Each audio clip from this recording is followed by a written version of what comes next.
Hello বন্ধুরা, সবাই কেমন আছেন? আশা করি সকলে ভালো আছেন। তো বন্ধুরা, আজকে চলে আসলো বানপানি। আর এই বানপানির মধ্যে আমি আজকে একটা ভুরা বানাইছি, আর এই ভুরার মাধ্যমে আমি আজকে চলাফেরা করবো।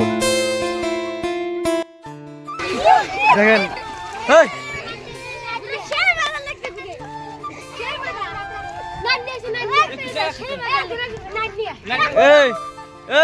বাবু এটা তোমরা ভুরা বানাইছো? ভুরা ডুবে গেল।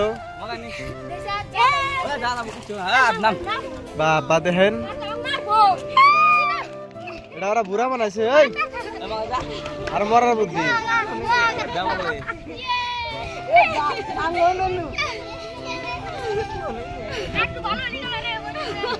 পরে যাবা দেখো।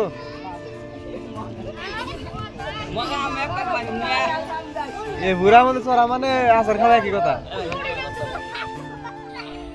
তো গাইস, গত এক মাস ধরে এত বৃষ্টি, টানা বৃষ্টির কারণে বানপানি হয়ে গেল আমার বাড়ির সামনে। আর দেখেন যে ধরভাঙ্গা বাড়িয়ে গেছে বানপানির কারণে। কত ধার সরছে দেখছেন। এখানে যদি একটা জাল ধরা হয় কত যে মাছ উঠবে ধারণার বাইরে। তো দেখেন যে আমরা যে ব্যবস্থা করে দিয়েছি যাতে আরও না ভাঙে। তো ধরভাঙ্গা বহুত ধরনের মানে ক্ষতি করে, তো তার জন্য আমরা যে টিন দিয়ে এরকমভাবে মানে ব্যবস্থা করে দিয়েছি।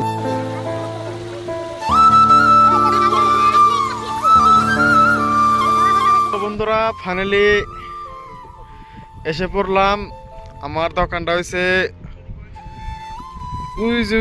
দেখতেছেন, ওটাই আমার দোকান। তো ওটা হয়েছে বাজার, তো ওটা হয়েছে স্কুল। তো বাজার পাশে দিয়ে এখানে গদাধর নদী আছে, ডাইরেক্ট ব্রহ্মপুত্র একদম ওদিকে। আর ওইদিকে আছে বাংলাদেশ, ওই যে বাংলাদেশ দেখা যাচ্ছে, ওটা বাংলাদেশ। নদীর ধার দেখেন, বিশাল ধার। তো ওপারে অনেক লোক আছে।